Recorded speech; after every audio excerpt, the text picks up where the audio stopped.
Hey guys, ScannerDanner here with my son Caleb in his Jeep in my front yard. And today we're handling a misfire that he's been dealing with for, I don't know, months and months. Like a month. No, it's been longer than that. No, it's been a month. About a month ago, it started missing just on startup. And then It's been longer than a month. that it The was startup missing on misfire? startup. That might have been a month and a half. It hasn't been that long. 2 months maybe, tops. But anyway, it's gotten worse. The check engine light actually started flashing at you at times. Look, this is classic secondary ignition misfire symptoms that we have. I felt it, I drove it, and this is gonna be pretty straightforward. We're gonna scan the car for codes, and then we're gonna go right to the lab scope and look at some secondary ignition patterns. We're going to be using a new scan tool for you guys today, and then the new Pico 4425A for the ignition pattern. So that's the plan. Again, this is not really a whole lot of difficulty in troubleshooting, mainly because I felt the symptom, I know what it is, and there's not going to be a whole lot of guessing as far as direction, where we're going, you know, like our typical video. Now that sounded awful. I said guessing. We don't really do guesswork in our videos. We do troubleshooting. But anyway, this is going to be pretty straightforward. So the first thing is I wanted to introduce you guys to this BOSCH scan tool. This is the 525X. It's right there on the front, the ADS 525X. And when BOSCH contacted me about this tool, I told them, I'm like, you can send it to me if you want, but I'm not making any promises that you'll ever see it because I don't do that. I don't do tool reviews. I make people aware of that want to send me stuff. It's like, if I like it, you'll see it. If I don't, you're not going to see it. Well, you guys are seeing the tool. And one of the things that I know you guys are looking for is a less expensive scan tool than one that I've been using, either the Veris or the Autel IM608 or the Autel Ultra. Those are the three main scan tools that I own. And this BOSCH may fill the need for those of you wanting something capable that's less expensive. So let me just read to you an email that I had with my friend from BOSCH who sent me this. So I was looking for a tool around the $1,500 range for you guys, because I get this question all the time is, Danner, what scan tool can I use that will give me the ability to do the things that you're doing, and in particular bidirectional controls? And I've always said this, that I don't really think there's any bidirectional scan tool out there that you can find for less than $1,000. So the $1,500 range is what I was looking for. This one's a little bit more than that. So let me read this to you. He says that the ADS 525X list price is $2,090. So this would be directly from BOSCH. So their number, the list price is $2,090. Okay. So that's a little higher than my target $1,500 I was looking for my audience. But this has some unique features that give it maybe a little bit more value. So I guess the second part of this is about an enhanced subscription. So I'll mention that in a minute. So let me show you the tool and a couple of the features with it, and then we'll get right to troubleshooting this car. So first of all, I have it already identified. It's a 96 Jeep, 4 liter, and we're gonna read our trouble codes. I'm picking my engine. In my opinion, it's a little bit slow between the screens as far as load times go. That's a little bit annoying to me because I'm used to a faster tool, but the trade-off is cost. And this is an Android-based tool. You know, I guess you get what you pay for. There's my codes, a P0300, the 301. We're gonna ignore the 2 fuel level volt high codes because they are false codes. Caleb and I ran into this with the Autel IM608. It was actually around Christmas time, if you remember, Caleb. We did a video with Tommy, a really quick one on this Jeep, and we were using the IM608. Oh, and was that when we were on the porch? We were on the porch. We were on the porch having a couple beers, and we were playing with the IM608. And if you remember, we got false trouble codes for a fuel level sensor. Remember, we did the research, we're like, it doesn't even exist on this Jeep. Yeah. And then Autel, when they saw that, Autel sent me another adapter that was compatible with this model Jeep. This is like first generation OBD2, and there's some communication issues with some of these tools. Yeah, and so we see it here with this BOSCH too. The same problem we saw on the Autel we're seeing here with the BOSCH. These are false fuel level codes. Anyway, we're ignoring that. I know that's what it is. So we have a P0300, a random miss, multiple cylinder miss, and then a cylinder 1 and cylinder 6 misfire. So this is, you know, classic secondary ignition misfire faults. This is a distributor engine and really basic system. This is the other part of the tool I want to show you guys. Let's say I had a fault code I needed a little bit more information on. I need an information system. You guys know that I use Mitchell On Demand or ShopKey. That's a paid service. It's around $160 a month for that particular access to that service info. This tool has similar abilities. I'm just gonna pick, well, actually we could pick the fuel level volts high code. Looks like we got nothing on that. Let's go 301. Why is everything all grayed out? Because with the tool, they gave me a 30-day free access to the enhanced data, and it's just interesting that this is all grayed out. I don't know, like there's PCM pin, location, scan tool tests, code, criteria. Huh. All right, well, on the right-hand side of this screen, you can see we have repair source, color wiring diagrams, Identifix, Google, Mitchell One, all data.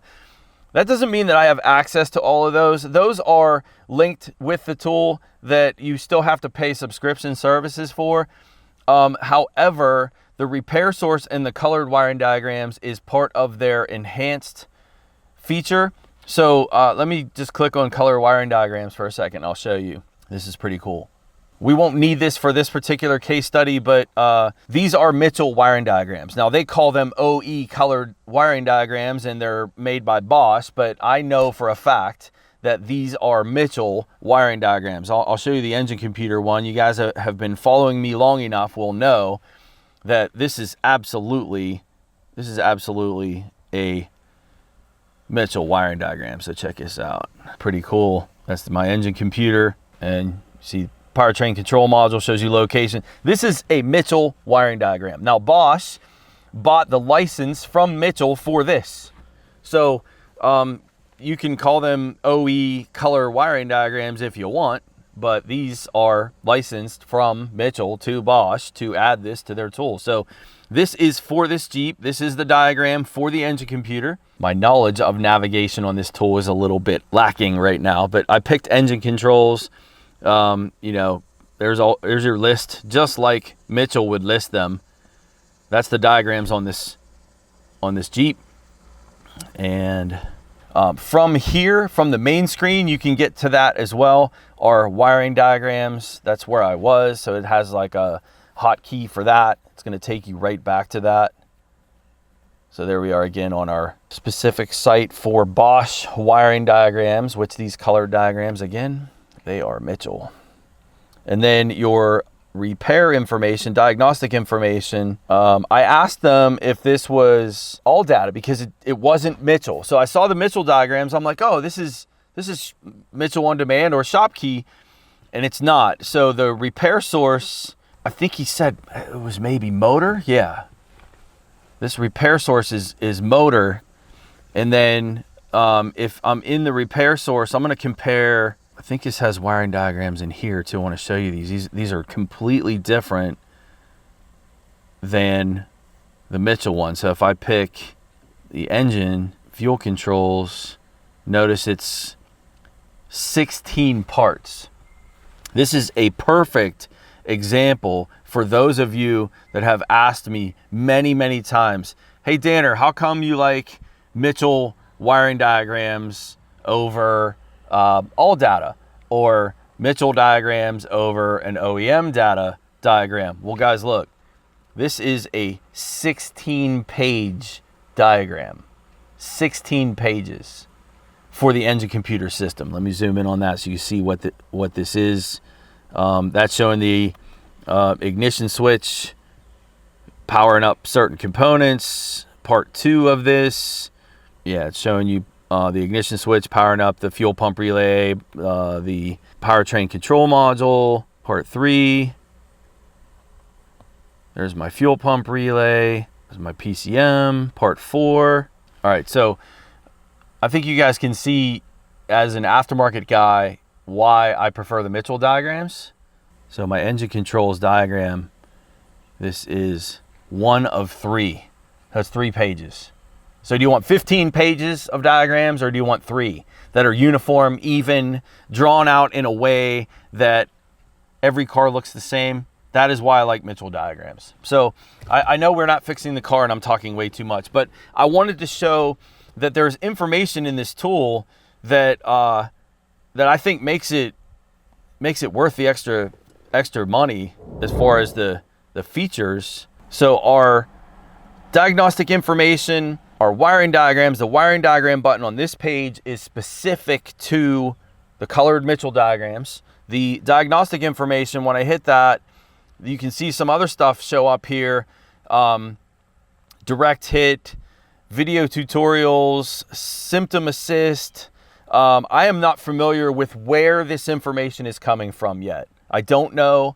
I do have the enhanced data, so I would assume that this comes with that. I don't want to get lost too much on that. Let me just read to you what my friend Connor told me about the subscription for the enhanced service. So this is important for you guys as far as cost of the tool, and then how much does this enhanced subscription cost. He told me that the enhanced subscription is $400 per year.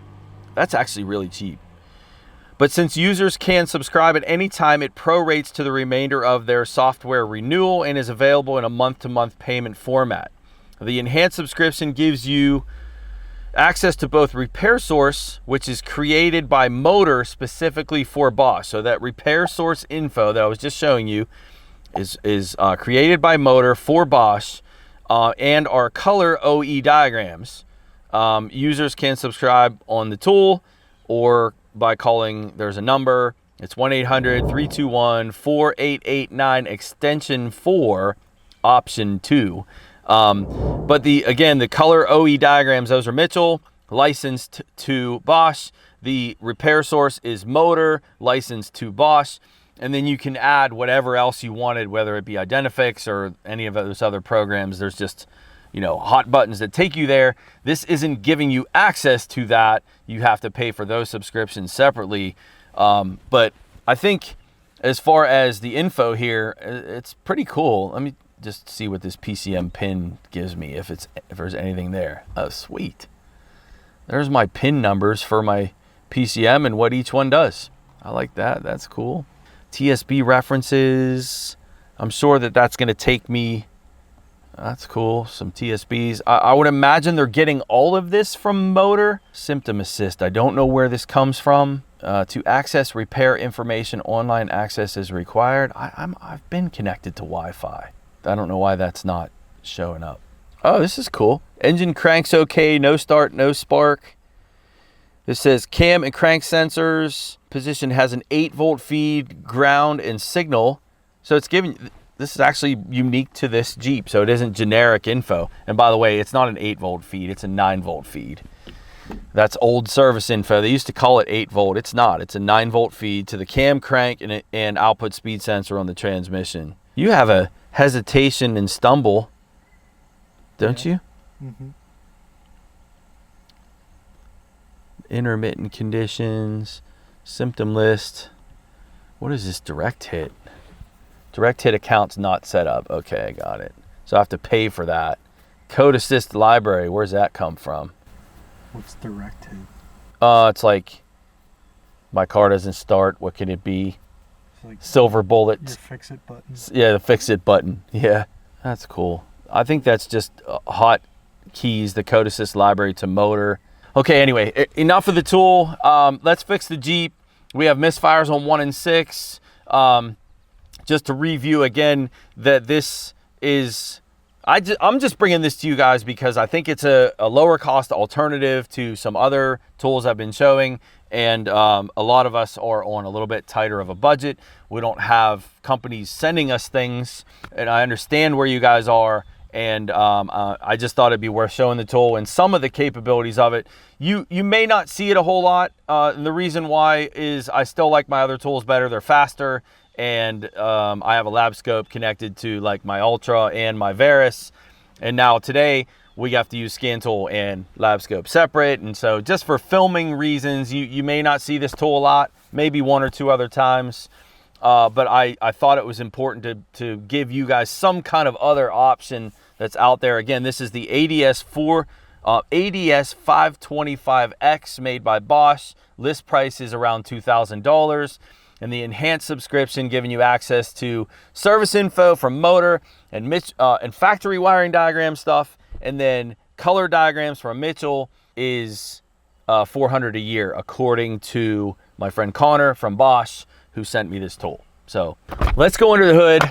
There's really nothing else I'm going to show you on the scan tool. I could not find on this year any Misfire monitors that I can show you the miss.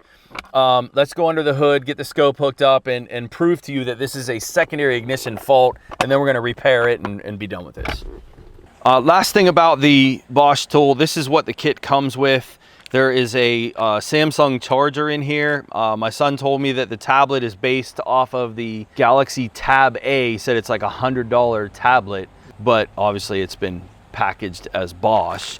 So the charger for the tool, there's no power charger other than a typical USB charger for the tablet. And then this plug is for the VCI. So this is a wireless VCI that we were connected to the car. It's kind of cool. It has a voltmeter on the front of it. We didn't show that. It shows the voltage on the car. But then this is a power device. This has a battery pack inside of it that gets charged up either by plugging it in, or if you're plugged into the car, it's also charging it too. So I don't know that you'd ever really need this. I'm not really sure. Maybe if you were doing programming.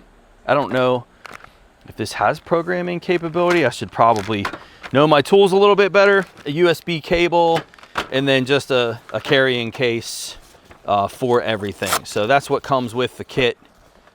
So enough of the Bosch scan tool. It's the first time that we're using the 4425A in a diagnostic situation. I'll throw up a link here to our unboxing of this 4425A. It talks a little bit more about the tool, what it can do.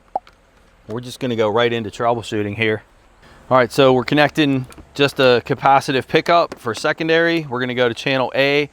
This tool will self-identify. As soon as I plug this in, it's gonna tell me on channel A what probe I've connected. You can see it says DC ignition right there on A. And then for this one, I'm just gonna go right to the coil wire. So I'm gonna see all 6 cylinders firing off of this one probe. We'll just start with this. There's multiple other ways that we can do ignition. This is just what we're doing for this one.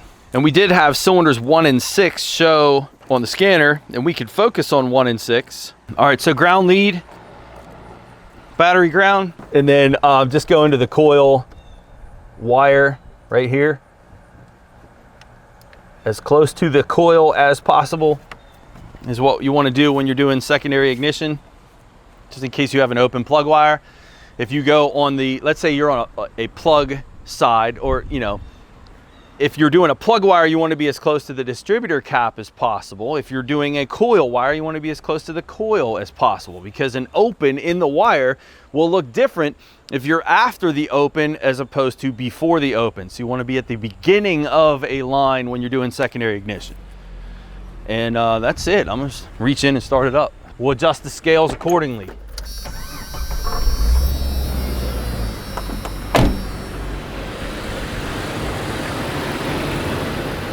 Don't like that pattern all that much. Let's trigger that. There's your misfire. Pretty cool, we see it right away. Let's drop our time base a little bit. Move this over. So your good ones are the longer area, so between 0 and 1 millisecond, your burn time. and your bad ones would be like where you see all the hash in there. That's like almost a constant miss.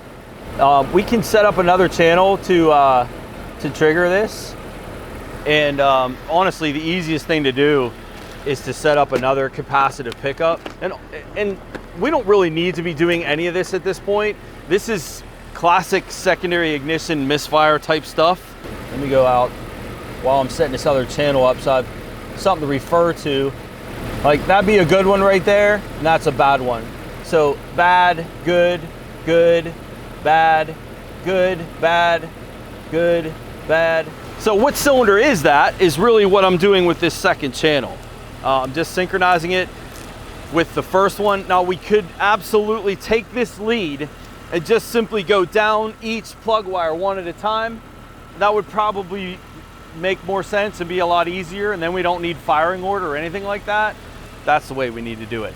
There's other ways to do this, which is I was gonna connect a second channel to the number one plug wire and then compare that to the one that's connected to the coil, and so you'd have one, say this guy would be firing 6. So if I had this connected to the number one, I've done this before, it's like playing the drums. This is 1, 2, 3, 4, 5, 6, 1, 2, 3, 4, 5, 6. We have impulses here.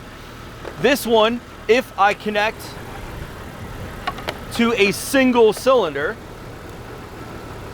I just connected that to the number one. I'm not connected to my scope, but we'd have a signal here every 6. So it'd be 1, 2, 3, 4, 5, 6, 1, 2, 3, 4, 5, 6. And so then I can take that signal, plug in my firing order, and then know exactly what cylinder is misfiring on the screen. That's not necessary here. Let's just do this one at a time. So that's all 6. Let me zoom in, get a real nice view of this pattern. This would be the number one cylinder. I'm connecting to the number one plug wire, and I did that wrong. I told you initially what we want to do is go as close to the cap as possible when we're doing these.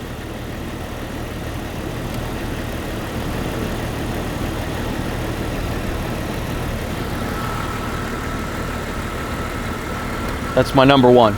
And then I'm just gonna go, as we're moving, we don't really need to zoom on this. We'll just go down the line. We'll get all the plug wires on that capacitive pickup. On our screen, I'm not showing that misfire on number one. Let's go number 2. Pull these plug wires out of their track. These are original, man, I swear. That's number 2. That looks pretty good as well. I know we had misfires on 1 and 6 on the scan tool and a random misfire, but one of the things with misfire counters is that they're not always accurate as far as what cylinder's misfiring, especially when you have a 300 code. There's number 3. That's a bad one. Absolutely a secondary ignition shorted condition, whether it be a plug or a wire. We do not care on this design. I would never do a set of plugs on a distributor engine without doing cap rotor wires. I would never do wires without doing plugs. I would never do plugs without doing wires. And I'd never do wires without doing the cap and rotor. So it's getting them all. That's 3. This will be 4. That one's real bad too. What a goofy looking pattern that is, huh? This is 5. That looks good. And then 6. Number 6 is the real bad one. Secondary ignition misfire. And then again, one more time from the coil wire. It always gives you the better patterns when you go right to the coil. And if I would synchronize that with another one, I'll do it. I said I wasn't going to. I lied. Show you the other way of doing this. Second channel, we'll use a capacitive pickup, channel 2. I don't know my firing order, so it's gonna force me to look it up. We'll sync this to the number 1. I don't care what this pattern looks like. So again, my first one's down on the coil wire next to the ignition coil itself. And then this one will go right to my number 1 plug wire. We'll have 2 different channels now connected. Okay? Then you take this picture and we're gonna zoom in a lot further. We're gonna get a lot more stuff here. and I want to trigger actually off of channel 2 now to stabilize this, and we'll get enough to get at least some repetition on the screen. That works. From there we can shut this off. Let's see if this BOSCH will give me a firing order. Let's go to diagnostic information, repair source. I just want to get a firing order here for you guys. I'm not as familiar with the motor format of things, so just give me a second. I'm looking for firing order. All right, engine, there it is, firing order for the Jeep. That's not the firing order, that's cylinder layout. Is the firing order 1, 2, 3, 4, 5, 6? Maybe it is. That's just weird. That's the weirdest firing order I've ever seen. I mean, it shows you cylinder layout. I need to look. So that tells me the rotor turns clockwise. There's cylinder 1 right here. Okay. Cylinder 2, of course, is next to it. This turns in a clockwise position. Cylinder 2 is way up here, right? That's cylinder 2. So that's 1. The firing order is not 1, 2, 3, 4, 5, 6. I know that for sure because the rotor turns clockwise according to the picture. This should be 1. If the firing order was in fact 1, 2, 3, 4, 5, 6, this would be cylinder 2. Where's cylinder 2? Way up here, which is up here. So there's 1, there's cylinder 2. That is not the firing order on that repair info. That's cylinder layout. Unfortunately, for BOSCH, in this part, unless I'm doing something wrong, which very well could be, that is not the firing order. That's cylinder layout, and it tells you where the number 1 cylinder is, but that is not the firing order. And I found that under what? That was under specifications, under engine management. Now let's look a little bit more just before we throw this motor service info under the bus here, because that's not the firing order, and that's not good. Let's see if it's somewhere else. I can search it. Let's try that. Specifications, firing order. So that's the only thing they're giving me, same place I was. You know, sure, we could use something else, but that doesn't bode well for motor as far as repair information goes. We could just Google search it, honestly. It's not a big deal. I understand a 96 Jeep and the firing order on a 96 Jeep. Maybe the service info is just missing on that. I don't know. It's not a big deal. You could absolutely Google search this and find it right away for free. I just don't like service info that's not complete. You give me the cylinder layout and direction the rotor spins and where number 1 is on the cap, but then don't give me the firing order. That's just dumb. Hey, some missing information. It's right here. 153624. Okay? 153624. So now we come over here, back to our scope. Remember, I'm triggered off number 1. This red trace is cylinder 1 right here. And then all the way over here, the red trace is cylinder 1 again. And this, just looking at these, the first 2 look decent. These 2 look bad. So this right here, cylinder 1 is cylinder 1 right here. These are the same. In fact, I can put those right over top of each other and show you guys that, you know, that is the same waveform right there. It's just taking it at 2 different locations. The blue trace is being taken at the coil when it leaves the coil, and the red trace is being taken at the number 1 plug wire. Now they look a little bit different because the blue trace is being taken before the cap and rotor, and the red trace is being taken after the cap and rotor air gap. So they do look a little different. It's a lot more strong looking at the coil, the blue trace. These procedures are pretty standard that I'm using. It doesn't matter that this is a distributor engine. This can be done on any system. Of course, if you don't have plug wires, you're going to use a different probe, but the concepts are the same. You grab all the cylinders, you synchronize it off of 1, plug in your firing order. Again, the first 2 look good. What is my firing order again? Firing order is 153. So there's cylinder 1, here's cylinder 5, here's cylinder 3. Cylinder 3 looks poopy. Check it out. That is not a good looking waveform, is it? We'll grab these ones. The next group over, and we'll look at it again. 1, 5, 3. 3 looks like crap. What's after that? After 3 is 6. So 3 and 6 are real bad. This 6 was the one that we were really showing some crazy looking hash in that waveform. So there's your cylinder 6. Absolutely a misfire. This would be 720. 1, 5, 3, 6, 2, and 4. Yeah, 3, 6, and 4 are the worst ones of the bunch. Your firing line, your spark line, firing line, spark line. Look at your firing line. Where's your spark line? Way up here. Firing line and spark line way up here. Right? 4 is the same way this last one. Secondary ignition misfire, Caleb. Now it's time to change these parts. Get an after waveform and then we'll be done. A little swollen there on the number 6 from oil leaking. This valve cover needs to be done. It's not a bad leak, but yeah, that's not good. Look at all the crusties on there. Those don't necessarily cause a misfire, but yeah. You can check for carbon tracks on the wires. 3 was really bad. It looks like this one might actually have one inside. And then 4 was bad too. Yeah, 4's got some evidence of that as well. Kind of tough to see. Probably not showing up at all with the camera here because I don't have Caleb. And carbon tracks. Those will be on the plugs too. Dude, there's like no electrodes left at all in these plugs. Yeah, I think these are original. This is like 145,000 miles on these plugs.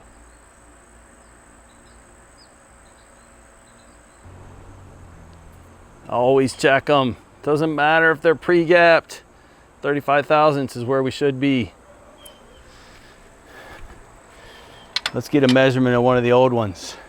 Almost 80 thousandths. And that's why right there, that one's at 30. And I am using Champion spark plugs. These are factory plugs as listed right on the emission control label. It gives you the plug number, RC12LYC. That is a factory plug. So don't care what your opinions are on Champion plugs. Champion plugs are what they call for from the factory. Champion plugs is what it's getting. The cap, the rotor, the wires, not as important. The plugs, absolutely. And I know they're pre-gapped, but I had one at 38 thousandths and I had one at 30 thousandths. So what should you always do with your plugs? Check them. Check them always, always. My friend Super Mario Diagnostics had a video recently I shared. It was on a BMW that factory plugs was the problem, and it had to do with indexing of the plug. Crazy stuff. And the misfire that he had, really crazy stuff. So if you guys haven't seen Super Mario Diagnostics YouTube channel, check him out. He is a friend of mine. Super Mario Diagnostics. I shared with you guys on my community tab that video not long ago, a few weeks ago. A lot of you seen it, a lot of you have not. If you go see Mario, I'll link his video in here on a case study he did again where it had plugs that were the problem. And the crazy part is when he moved, so he was getting some crazy waveform, some hash in his spark line, and when he moved the plug to a different cylinder, it actually stayed with the same cylinder. And it had to do with indexing of the plugs. Some of the guys were posting in there saying they were one-time use only. As soon as you pull the plug out, the crush washer is already compressed. You cannot reuse it because it relocates the open end of the spark plug. It was a GDI system, and they have to be specifically placed in the cylinder. Factory plugs, guys, is the lesson. Super Mario Diagnostics, tell them I sent you. Oh no, it's the wrong rotor. That sucks. We're gonna have to reuse this old rotor. Hope they gave me the right cap. The cap is right. That sucks a lot, man. So inevitably someone's gonna say something about the order that I put the plug wires in. These plug wires were shorter than the factory ones, so I routed them as best I could. So cut me some slack. I think I did a pretty damn good job as far as the wires go. I believe the plugs and wires were absolutely factory. We had about 80 thousandths gap, Caleb, and they're supposed to be 35 thousandths. As long as I put them in the correct order, it is possible I screwed up because, you know, you guys were talking to me and stuff. I'm gonna blame both of you. Since you're on the clock today, Todd, go crank this for me, please. Hopefully it fires right up.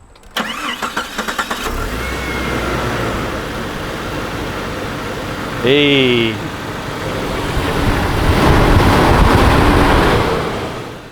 All right, real quick, here's the after waveform of our spark and firing lines. Those look beautiful. A little bit of mistriggering I was having with these capacitive pickups, which is very typical. That is the after picture that's taken at idle. We took them both at idle before. It misfired worse sometimes under load. I know I didn't show you guys that. It wasn't really necessary to because we had the misfire at idle. Those look very, very clean. The red trace again, cylinder 1, and then cylinder 1 again on the other side of the screen. And we have all 6 cylinders firing in this area. We can see how much smaller the firing lines are compared to what we had before. Pretty good before and after picture. Nice little repair, a nice review of the BOSCH ADS 525X, and then the Pico 4425A. Guys, if you're interested in any of the tools I'm using, you will find my tool links in the description of this video. And again, I'll post some related videos, the 4425A unboxing. I'll make sure that that's in here too. Look for the eye icon. If this ends up on YouTube, that's where this one's gonna go. And then also in the description, don't forget to check there for my tool links. And I hope you guys like that. Caleb, thanks for being cameraman as usual. Todd, thanks for joining us today. Thank you guys. We'll see you soon. I should have my glasses on. This screen's hard for me to read. I'm trying to familiarize myself with this. I hate sounding dumb. Well, you do. When I'm using a new tool, which Talk is loud for a second. Talk loud? How loud should I talk? Piece of shit. Piece of shit. Car. What the hell am I looking at? Dude, that I was about to say, that breeze feels so nice. That's the fan. It's your biggest fan. It's my biggest fan. All right, I don't see misfire counters on this, so we'll just begin having video time.